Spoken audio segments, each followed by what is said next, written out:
اعوذ باللہ من الشیطان الرجیم بسم اللہ الرحمن الرحیم اللہم صلی علی سیدنا مولانا محمد وعلی آلہ وصحبہ وبارک وسلم۔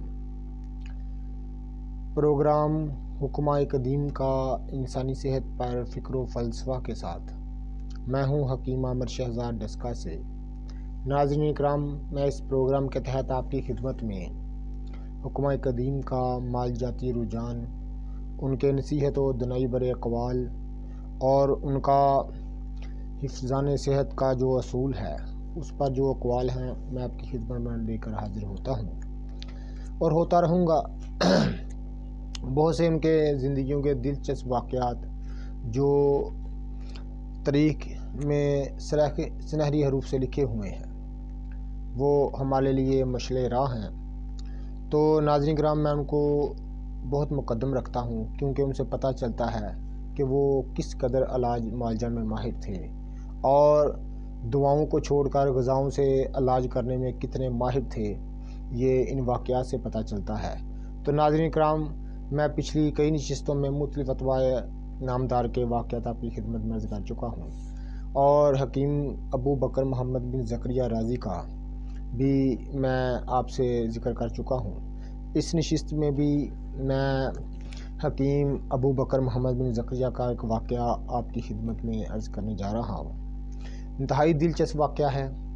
وہ اپنے زمانے کا جالینوس کہلانے والا یعنی عرب کا جالینوس ہے اور علاج معالجہ میں وہ جس قدر مہارت رکھتا تھا وہ دنیا جانتی ہے۔ یہ جو میرے پاس کتاب الحاویل کبیر پڑی ہے یہ اسی کی جلیل القدر تصنیف ہے۔ انشاءاللہ تعالیٰ آگے چل کر ہم اس کے جو بیشتر اس میں واقعات اس نے خود قلم بند کیے ہوئے ہیں تو ان کا بھی ذکر کریں گے اور اس کے علاج معالجے کا طریقہ اور جو آج کل عالمگیر امراض بنے ہوئے ہیں، کالا یرقان، معدے کے جملہ امراض، اعصابی کمزوری، جوڑوں کا درد اور بے اولادی اور بیشتر جو دیگر امراض ہیں ان پر انشاءاللہ تعالیٰ بات کریں گے۔ تو اس پر اس کا جو مہارت ہے اس کو ظاہر کریں گے کہ وہ کس قدر مہارت رکھتے تھے غذا کے علاج کرنے سے، یعنی دعاؤں کے بغیر غذا سے علاج کرنے کی کتنی مہارت رکھتے تھے اور وہ بھی خبیث مرضوں میں یعنی مزمن مرضوں میں جو بڑی دیر سے پیچھا چھوڑتی تھی۔ تو میں راضی کا ایک واقعہ آپ کی خدمت میں عرض کرنے جا رہا ہوں، خود دیکھ لیجئے کہ وہ کس قدر حذاقت رکھتے تھے، کس قدر قابلیت رکھتے تھے اور تمام امراض کی کلیات پر ان کو مکمل عبور حاصل تھا اور اس کی وجہ یہ ہے کہ وہ خوف خدا رکھتے تھے اور مخلوق خدا کی بے شمار خدمت کرتے تھے، اس لیے وہ ان چیزوں پر تمام چیزوں پر مکمل عبور حاصل رکھتے تھے۔ اگر یہ صلہ دل میں نہ ہو تو قابلیت نہیں ملتی۔ ناظرین اکرام، قابلیت اس دور میں دیکھنی ہے تو آپ ایک چھوٹا سا مرض لے کر چلے جائیں کہیں پہ، وہ آپ کو بہت بہت بڑے بنڈل دوائیوں کے باندھ کر دے دیں گے۔ یہ قابلیت ہے ان کی، وہ کہیں گے کہ چلو ایک دوائی سے آرام نہ آئے گا تو دوسری تیسری سے آرام آ جائے گا اور اس طرح یعنی وہ دوائیاں کھاتا کھاتا مریض بے شمار اور امراض میں مبتلا ہو جاتا ہے۔ تو یہ کہاں کا ان کی حذاقت ہے، کہاں کی قابلیت ہے؟ قابلیت دیکھنی ہے تو آئیے میں آپ کو دکھاتا ہوں حکیم ابو بکر محمد بن زکریہ رازی کا ایک اور دلچسپ واقعہ میں آپ کی خدمت میں عرض کرنے جا رہا ہوں۔ وہ ایک بار رے سے ایک امیر کا بلاوا آیا، یعنی اس کو کسی نے بلایا، خراسان گیا اور وہاں کسی سخت مریض کا علاج کر کے کامیابی کر کے وطن واپس آ رہا تھا کہ شہر نشاپور میں کے علاقے میں اس کا گزر ہوا تو وہاں ایک رئیس ابن زکریا کی آمد خبر سن کر، یعنی ایک رئیس تھا اس علاقے میں، تو اس کو پتہ چلا کہ یعنی محمد بن زکریہ رازی جو ہے وہ ہمارے علاقے میں آیا ہوا ہے، تو وہ خبر سن کر اسے لینے آیا اور انتہائی محبت و احترام کے ساتھ اس کو اپنا مہمان کیا، یعنی اس کو اپنا مہمان بنا لیا۔ اس کا ایک لڑکا تھا، جوان تھا، جو عرصے سے استسقاء میں مبتلا تھا۔ ناظرین کرام، انتہائی سبکموز واقعہ ہے، ذرا غور سے سنیے گا۔ اس کا جوان بیٹا تھا جو استسقاء کے مرض میں مبتلا تھا۔ استسقاء کی میں آپ کو تفصیل بتا دیتا ہوں مختصر سی، کہ استسقاء ایک مرض ہے جس میں یہ ہوتا ہے کہ پیٹ میں پانی بھر جاتا ہے۔ اس کی بھی 4 قسمیں ہوتی ہیں۔ ایک تبلی ہوتا ہے، اس طرح اس کی 4 قسمیں ہیں، یعنی وہ تبلے کی طرح پیٹ جو ہے وہ اس کو ایسے ہاتھ لگائیں تو تبلے کی طرح بجتا ہے، اس کو تبلی کہتے ہیں۔ ایک ذکی ہوتا ہے، تو اس طرح اس کی 4 قسمیں ہیں۔ تو وہ یہ استسقاء جو ہوتا ہے نا ناظرین کرام، یہ کالج ارکان کے بعد ہوتا ہے، یعنی جگر انتہائی خراب حالت میں چلا جائے تو پھر استسقاء کی ابتدا ہوتی ہے۔ اور یہ مرض جو ہے یہ اکثر اس دور میں بھی لا علاج سمجھا جاتا ہے۔ بہت ساری تدبیریں کرتے ہیں، پیٹ سے پانی نکالتے ہیں انجیکشنوں کے ذریعے، یہ دوسری تیسری چیزوں کا استعمال کرتے ہیں، لیکن اکثر یہ مریض جو ہیں یہ جانبر نہیں ہوتے اور اکثر موت کی آغوش میں سو جاتے ہیں۔ تو اس دور میں بھی اس کا علاج بہت مشکل ہے۔ تو کئی قابل لوگ جو ہیں وہ اس پر مہارت رکھتے ہیں، لیکن بہت زیادہ جو ہیں وہ قابل اس طرح کی ہے کہ دوائیوں کے بنڈل باندھ کے دے دیتے ہیں، اس سے زیادہ وہ قابلیت نہیں رکھتے۔ تو راضی کو اس کے علاج کی تما سے گھر لایا تھا۔ ابن زکریا نے بیمار کو دیکھا، لا علاج پایا، اپنے میزبان سے کہنے لگا کہ بھائی میں تم سے سخت شرمندہ ہوں۔ یعنی راضی نے جان چھڑانے کی کوشش کی، اس لیے کہ اس کا علاج اکثر مشکل ہوا کرتا ہے۔ تو اس نے جو والد تھا بچے کا، جو باپ تھا، اس نے کافی منت کی راضی کے سامنے، یعنی کافی اس نے منتیں کی کہ ایسا نہ کہیے، آپ میرے بیٹے کا علاج کیجئے۔ تو راضی نے کہا کہ پھر کہا کہ میں شرمندہ ہوں، میں اس کا علاج نہیں کر سکتا، یہ تمہارا لڑکا جانور نہیں ہو سکتا، تو آپ مجھے یہاں سے جانے دیجئے۔ لیکن وہ پھر اس نے راضی کے جو بیٹے کا لڑکے کا باپ تھا، اس نے راضی کے پھر بہت ترلے سماج کیے کہ آپ کی مہربانی ہوگی، آپ اس وقت کے اتنے بڑے اتنے لائق طبیب ہیں، تو آپ کہہ رہے ہیں کہ اس کا علاج نہیں، تو پھر ہم کہاں جائیں گے؟ تو ایک ہی میرا بیٹا ہے تو مجھے بہت عزیز ہے۔ تو راضی نے کہا کہ ٹھیک ہے میں علاج کر دیتا ہوں، لیکن اس کے لیے آپ کو میرے ساتھ چلنا پڑے گا، کیونکہ میں یہاں رک نہیں سکتا، مجھے بہت سارے کام ہیں۔ شفا خانے کی جو ازدی شفا خانہ ہے اس کا یہ افسر اعلیٰ تھا، تو اس نے کہا میں واپس جانا ہے، مجھے بے شمار کام ہیں۔ تو یہ کیونکہ علاج بہت دیر میں ہوتا ہے، تو اس لیے پھر ایسا کریں کہ آپ نے اس کا اگر علاج کرنا ہے تو آپ لڑکے کو میرے پاس لے آئیے، ادھر میرے مقام پر، میرے شہر میں۔ تو راضی تو خود ایران کا رہنے والا تھا، رے کا رہنے والا تھا، لیکن بغداد میں یہ شفا خانے کا افسر تھا، تو اس نے کہا کہ آپ کو بغداد میں لے آئیں تو پھر میں اس کے علاج کے متعلق کو سوچوں گا، دیکھوں گا۔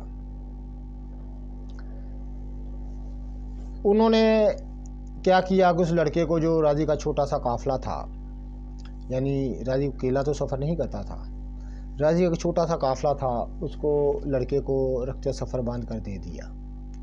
یعنی رخت سفر کہتے ہیں سفر کے سامان کو، سواری گھوڑا وغیرہ کو، کپڑے کو، چند کو خوراک وغیرہ کو، تھوڑے بہت پیسے، اس کو رخت سفر کہتے تھے۔ تو دے دیا، تو راضی سے کہا کہ آپ پھر اس کو ساتھ لے جائیں، تو آگے اس کی قسمت ہے، یہ اچھا ہوتا ہے کہ نہیں ہوتا یہ تو اللہ کو پتہ ہے، تو ہم پیچھے سے بعد میں آئیں گے، تو آپ جا کر اس کا علاج کریے، تو ہم آپ کی خدمت بھی کریں گے۔ وہ لڑکا جو ہے راضی کے قافلے میں شامل ہو گیا، چھوٹا سا راضی کا قافلہ تھا، قافلہ وہاں سے چل دیا۔ جب قافلہ چلتے چلتے مختلف جگہ پر مقام کرتا، رات کو ٹھہرتا، تو ایک جگہ وہ قافلہ ٹھہرا تو اس لڑکے کو شدت کے ساتھ جو ہے نا وہ پیٹ میں درد ہونا شروع ہوا، کیونکہ راضی کی مصروفیت بہت زیادہ تھی، وہ اس مرض کی طرف دھیان نہیں دے رہا تھا۔ تو لڑکے کو شدت کی درد ہوئی پیٹ میں، تو استسقاء کا پہلا ہی وہ مریض تھا، تو تو جب قافلے میں سے کسی نے بتایا کہ وہ لڑکا درد کے مارے تڑپ رہا ہے تو راضی کی غور و فکر اس لڑکے کی طرف بڑھ گئی، یعنی راضی پھر اس کے علاج کی طرف متوجہ ہوا۔ جب راضی اس کے علاج کی طرف متوجہ ہوا تو راضی نے لڑکے کو اپنے پاس بلایا اور اسے سمجھایا۔ تو راضی نے کہا کہ کیا کھانے کو دل کر رہا ہے تمہارا، کیا تم کھانا چاہتے ہو؟ کیونکہ بہت ساری دعائیں جو راضی کے پاس تو نہیں قافلے میں رکھتے، سفر میں تو اس کے پاس نہیں تھیں۔ تو راضی نے اسے پوچھا کہ کیا کھانا چاہتے ہو؟ اس نے کہا کہ مجھے سمجھ نہیں آ رہا میں کیا کھاؤں کیا کروں، میں اس وقت بہت تکلیف میں ہوں۔ اور راضی نے پوچھا کہ آپ کو لڑکے سے پوچھا کہ حجابت کتنی ہوتی ہے؟ اس نے کہا بالکل نہیں ہوتی، یعنی پخانے اور پیشاب کا اخراج جو ہے وہ بالکل بند ہو گیا ہے۔ تو راضی نے غور سے اس کی طرف دیکھا تو اپنے ایک خادم سے کہا کہ تمہارے پاس تربت ہے؟ تربت ایک ناظرین جڑی کا نام ہے، یعنی ایک نباتات کی قسم ہے۔ اس نے کہا تمہارے پاس تربت ہے؟ تو اس نے کہا میرے پاس نہیں۔ تربت اس نے دیکھی اپنے سامان میں، اس نے کہا نہیں ہے۔ تو جب صبح ہوئی تو راضی نے کہا کہ یہاں کسی آدمی کا پتہ کرو جو ان جڑی بوٹیوں کو جانتا ہے، تربت کا پتہ کرے کہ تربت کہاں سے ملے گی۔ تو پتہ کیا تو اس علاقے میں تربت ہری بھری، یعنی اس جڑی بوٹی کا مقام پیدائش وہاں تھا۔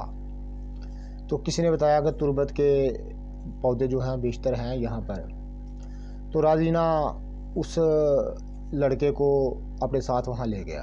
جب راضی نے جا کے دیکھا تو وہ تربت کے جو پودے ہیں راضی کو مل گئے۔ تو راضی نے کہا کہ تم نے اس لڑکے سے کہا کہ یہاں بیٹھ کر نہ روزانہ یہ پتے کھانے کرنے، یعنی تربت کے جو پتے ہیں نا روزانہ تم نے یہاں بیٹھ کر کھانے، ہم جا رہے ہیں لیکن تم نے یہاں ہی رہنا ہے۔ تو جب تمہیں صحت کلی ہو جائے تو تم اپنے گھر واپس چلے جانا۔ تو وہ جو لڑکا تھا وہ چلانے لگا، رونے لگا، کہنے لگا کہ اتنا بڑا حاذق طبیب اور اتنا اپنے زمانے کا لائق طبیب مجھے چھوڑ کر جا رہا ہے، تو مجھ سے اس نے جان چھڑائی ہے۔ لہذا وہ راضی چلا گیا اسے ہدایت کر۔ تو لڑکے نے کچھ سوچا سمجھا، تھوڑی بات اسے ذہن میں آیا کہ ہو سکتا ہے اللہ شفا دے دے۔ تو وہ جو تربت کے پودے تھے وہ جاڑی تھی اس جنگلات میں جہاں وہ راضی چھوڑ کے آیا تھا، وہ نا وہاں سے اس کے پتے کھانے لگا۔ جب وہ تربت کے پتے کھانے لگا تو 2-3-4 دن گزر گئے پتے کھاتے کھاتے۔ تو جب تربت کا اثر ہوا تو اس کو جو ہے وہ اسہال آنا شروع ہو گئے۔ 3-4 دن کے بعد اسہال آنا شروع ہو گئے اور 5-6 دن کے بعد اس کا پیشاب بھی جاری ہو گیا، کرورا بھی جاری ہو گیا۔ جب اس کو خوب دست آئے، خوب اس کا پیشاب، تو پیٹ اس کا بالکل ہلکا ہو گیا، جتنا فاصل معدہ تھا جو اس کے پیٹ میں جب رکا ہوا تھا وہ سب کے سب جو ہے نا وہ خارج ہو گیا اور مریض چنگا بھلا ہو گیا۔ چنگا بھلا ہو کر وہ اپنے گھر واپس لوٹ گیا اور راضی جو ہے اپنے مقام کی طرف چلا گیا، بغداد میں چلا گیا۔ تو وہ لڑکا جب اپنے گھر واپس گیا تو اس کا والد دیکھ کر حیران ہو گیا کہ یہ راضی نے کیا کیا ہے، کون سا جادو، کون سی کرامت ہے اس کے پاس کہ اتنی جلدی اس نے علاج کر دیا۔ تو لڑکے نے کہا کہ میں موت کی آغوش میں تھا، تو راضی نے مجھے ایک سارا اس نے ماجرا سنایا، مسئلہ سنایا کہ میں اس طرح مجھے ایک وہ جاڑی کے پاس لے گیا اور کہنے لگا اس کے پتے کھاؤ، تو میرے پاس اور اس کے علاوہ کوئی علاج نہیں، تو میں جا رہا ہوں تو تم نے ادھر ہی ٹھہرنا ہے، یہ پتے کھانے ہیں۔ تو میں نے پتے کھائے 4-5 دن، اس سے میری یہ تمام جو مسئلے ہیں وہ ٹھیک ہو گئے، بیماری کی جو وہ اللہ نے دور کر دی ہے، شدت جو ہے۔ تو اس سے اپنے ساتھ میں کچھ لے آیا ہوں۔ تو راضی نے کہا ہے کہ یہ چند مہینے کھاتے رہنا تھوڑے تھوڑے۔ تو جب وہ لڑکے کو مکمل شفا ہو گئی تو اس کا والد جو کہ ایک رئیس تھا وہ اپنے لڑکے کو ساتھ لے کے اپنے خاندان کے کچھ لوگوں کے ساتھ لے کے راضی کے پاس گیا بغداد میں، اور راضی کو نام کرام دینے کہ اس نے میرے بیٹے کا علاج کیا ہے۔ تو جب وہ بغداد پہنچا تو کیونکہ راضی جو ازدی شفاخانہ بغداد میں تھا تو راضی اس کا افسر اعلیٰ تھا۔ جب وہ پہنچے تو راضی کو سے ملے، راضی بہت خوش ہوئے کہ آپ نے ہمارے لڑکے کا علاج کیا ہے تو ہم آپ کو نام کرام دینے آئے ہیں۔ تو راضی نے کہا کہ نام کرام تو میں اس لڑکے کو دینا چاہتا ہوں، اس نے مجھے علاج کا طریقہ سکھایا۔ دیکھیں ناظرین کس قدر اعلیٰ قسم کے لوگ تھے کہ اس نے بجائے نام کرام کے لینے کے راضی نے کہا کہ نام کرام تو میں لڑکے کو دینا چاہتا ہوں، اس نے مجھے علاج کا طریقہ سکھایا۔ یعنی یوں ہی وہ کو میں سفر میں تھا تو میری بات ذہن میں آ گئی کہ تربت سے علاج ممکن ہے استسقاء کا، تو میں نے اس کو بتا دیا۔ تو اس پہلے یہ میرا تجربہ نہیں تھا، راضی نے کہا یہ پہلے میں کسی مریض پر اس طرح تربت نہیں برتا، میرا کوئی تجربہ نہیں تھا۔ تو میں اس کو کہہ کر آ گیا کہ ہو سکتا ہے اللہ اس کو شفا دے دے، کیونکہ میرے پاس دوائیں نہیں تھی کوئی اور قسم کی، تو سفر بھی دور کا تھا۔ تو اس لڑکے نے میری ہدایت پر عمل کیا، وہ تربت کھائی تو ٹھیک ہو گیا۔ تو نام تو اس کو میں دینا چاہتا ہوں کہ اس نے مجھے ایک نواں علاج سکھایا۔ تو ناظرین کرام یہ طریقے ہیں قابل لوگوں کے، دیکھیں کس طرح وہ نباتات سے اور آسان غذاؤں سے علاج کیا کرتے تھے، اور انشاءاللہ تعالیٰ وہ علاج میں کامیاب ہوتے تھے۔ کیوں ہوتے تھے؟ کہ وہ صرف مخلوق خدا کو مقدم رکھتے تھے، یعنی ان کی خدمت جو ہے وہ ان کے نزدیک سب سے مقدم تھی، سب سے پہلے تھی، اور اس لیے وہ ہر چیز پر امراض کی کلیات پر مکمل گرفت رکھتے تھے اور بے شمار علاج معالجہ کی وہ مہارت رکھتے تھے۔ تو ناظرین کرام انہی کے تحت یہ جو میرے پاس تصنیف پڑی ہے کتاب حاوی الکبیر، یہ محمد بن زکریا رازی کی ہی تصنیف ہے، جلیل القدر تصنیف ہے۔ انشاءاللہ تعالیٰ آگے چل کر اس میں سے اس کے جو معالجاتی رجحان ہے، جو اس کا طریقہ علاج ہے سادہ غذاؤں سے اور مفرد چیزوں سے جو اس کے طریقہ کار علاج ہیں، انشاءاللہ تعالیٰ وہ ہم آپ کے سامنے لے کے آئیں گے انشاءاللہ تعالیٰ۔ اس لیے کہتے ہیں کہ ہمارا چینل سبسکرائب کر دیں، بیل آئیکن کو دبا دیں تاکہ ہر نئی آنے والی ویڈیو آپ کو ملتی رہے۔ تو انشاءاللہ تعالیٰ اس طرح دلچسپ واقعات اور بے شمار ان کے اقوال اور حفظان صحت پر جو ان کے قول ہیں اور ان کی مکمل تفصیل انشاءاللہ تعالیٰ میں آپ کے سامنے لے کر آؤں گا۔ تو اس لیے میں کہتا ہوں میرا چینل سبسکرائب کر تاکہ ہر نئی آنے والی ویڈیو آپ کو ملتی رہے۔ تو انشاءاللہ تعالیٰ اگلی نشستوں میں اس طرح کے بے شمار اور انشاءاللہ تعالیٰ شروع کریں گے یونان کا آخری حکیم جالینوس کے واقعات، حالات و زندگی پر انشاءاللہ تعالیٰ ہم بات کریں گے۔ اس کے بعد پھر عرب نامور اتباع کی طرف آئیں گے، ان کے حالات و واقعات آپ سے شیئر کریں گے۔ تو انشاءاللہ تعالیٰ ہمارا چینل دیکھتے رہیے اور ویڈیو کو شیئر کریے گا، لائک کیجیے گا۔ اللہ حافظ۔